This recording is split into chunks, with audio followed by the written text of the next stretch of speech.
നമുക്ക് ഓണത്തിന് വേണ്ടി കുറച്ച് ഇഞ്ചി അച്ചാർ ഉണ്ടാക്കാം. നമുക്ക് ഗ്യാസ് ഓൺ ചെയ്ത് ചട്ടി ചൂടാകുമ്പോൾ കുറച്ച് എണ്ണ ഒഴിക്കാം. നല്ലെണ്ണയാണ് ഉപയോഗിക്കുന്നത്. ഇഞ്ചി വറുത്ത് കോരാൻ ആവശ്യമുള്ള എണ്ണ ഒഴിച്ചിട്ടുണ്ട്. എണ്ണ ചൂടാവട്ടെ. എണ്ണ ചൂടായിട്ടുണ്ട്. അതിലേക്ക് നമുക്ക് ചെറുതായിട്ട് മുറിച്ച് വെച്ചിരിക്കുന്ന ഇഞ്ചി ഇട്ട് കരിയാതെ മൂപ്പിച്ചെടുക്കാം.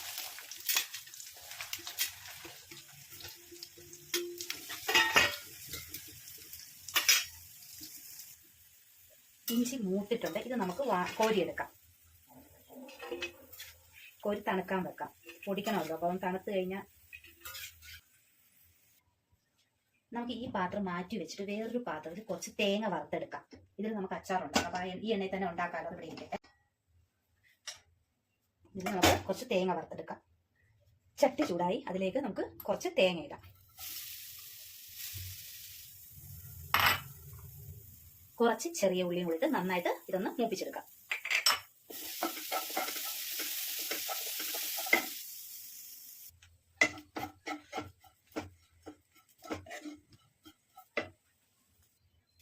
തേങ്ങ ചെറുതായിട്ടൊന്ന് മൂത്തിട്ടുണ്ട്. ഇതിലേക്ക് നമുക്ക് കുറച്ച് മുളക് പൊടി,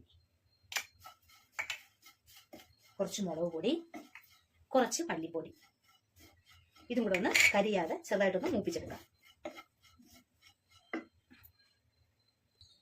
ഇതിപ്പോൾ നന്നായിട്ട് മൂത്തിട്ടുണ്ട്. നമ്മൾ തീയലിനൊക്കെ വറുക്കുന്നത് പോലെ നന്നായിട്ട് മൂപ്പിച്ചു. ഇത് ഓഫ് ചെയ്ത് ഗ്യാസ് ഓഫ് ചെയ്തിട്ട് കുറച്ച് മഞ്ഞൾപ്പൊടി ഇട്ട് കൊടുക്കാം. ഇനി ഇത് തണുക്കുന്നത് വരെ നമുക്ക് വെയിറ്റ് ചെയ്യാം. ഇനി നമുക്ക് ആ വറുത്ത് വെച്ചിരിക്കുന്ന ഇഞ്ചി ഒന്ന് പൊടിച്ചെടുക്കാം. വെള്ളം ഒന്നും ഒഴിക്കാണ്ട് ഇതിനാദ്യം നമുക്ക് പൊടിക്കാം.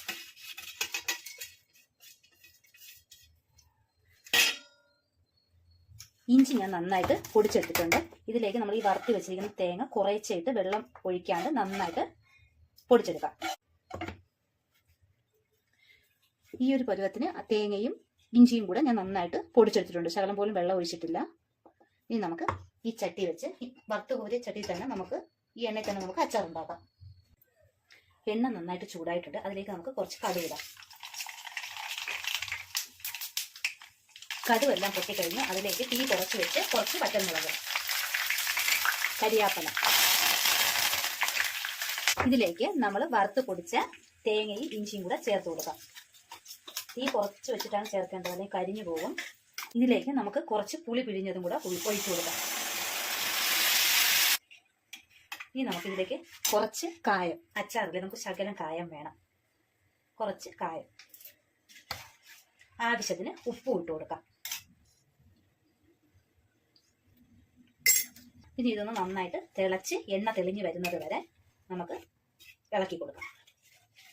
ഇതിലേക്ക് നമുക്ക് 1 സ്പൂണ് ശർക്കര പാനിയുടെ ഒഴിച്ചു. ഇനി ഇതൊന്ന് നന്നായിട്ട് ഇളക്കി നമുക്കതിൻ്റെ ടേസ്റ്റ് നോക്കാം, ഉപ്പൊക്കെ ഉണ്ടോ ഇല്ലേന്ന്.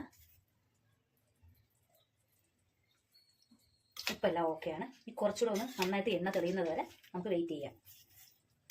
ഇഞ്ചി അച്ചാർ റെഡി ആയിട്ടുണ്ട്. ഇനി ഇത് തണുത്ത് കഴിഞ്ഞ് കുപ്പിയിലോട്ട് മാറ്റാം.